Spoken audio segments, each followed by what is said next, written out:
Welcome to Web Native for the second Wednesday of May.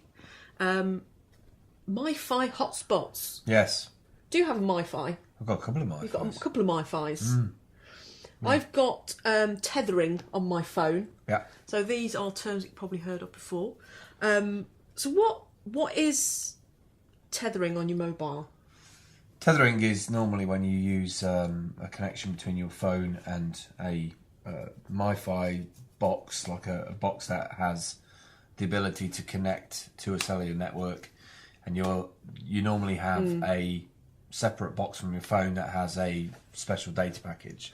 So it's a SIM card, but that doesn't make phone calls, essentially, isn't it? Yeah, and it'd be like a broadband box that you would buy, mobile broadband box that you buy, might be 5 gig, 15 gig, 25 gig, and you pay a certain fee.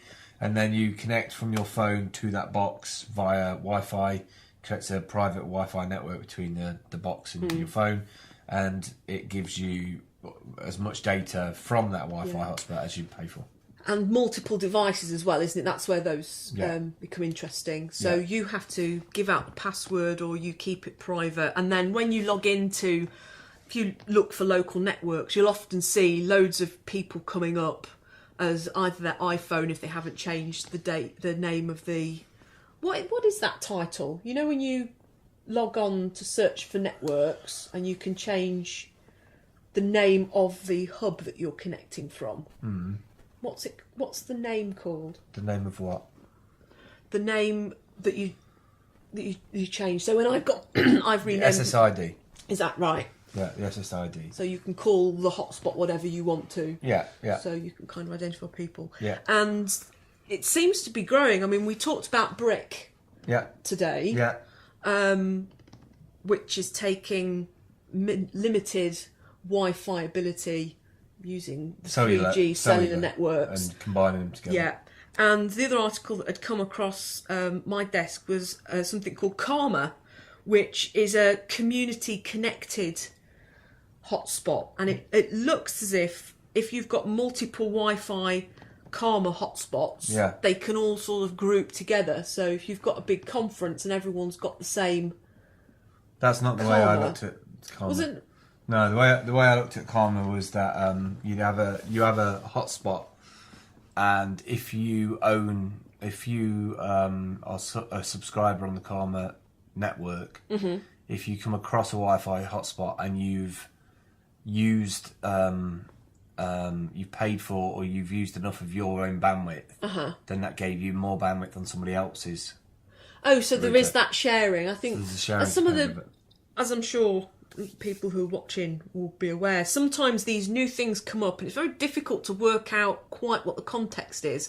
So I think one of the things, as I say, I like about Web Native is being able to find some of these things, and that technology that is soon going to become native to all of the younger generation. It'll just be there without you realising it, and seeing it evolve and seeing it, the innovations pop up. Well, people will just stop talking about it eventually. It'll just be something that always works. Yeah. But I will say this, in the 3 or 4 years that I've been going to conferences, we still haven't sorted out the problem of Wi-Fi.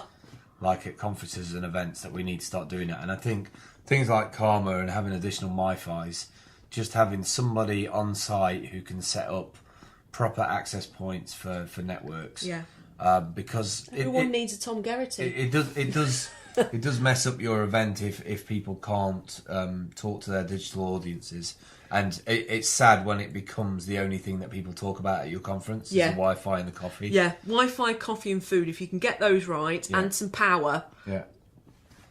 And always try and compensate. Don't use the excuse of, we asked BT to provide it and they haven't done it, because I know when you're lying. Or prepare for it. I mean, at TEDx Lace Market, it is in a box.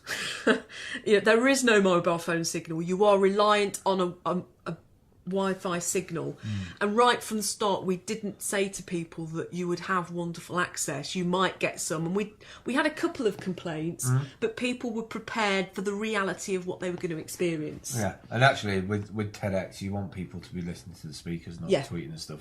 I mean, you kind of could do that in the breaks, but go check it out anyway. Yeah. The Karma hotspot, it's on Kickstarter. Yeah. And it's very, very cool. Shared mobile cellular comms. That's it. We'll catch up with you next week. Thanks for watching. Don't forget to subscribe. Also, come and join us on Google+.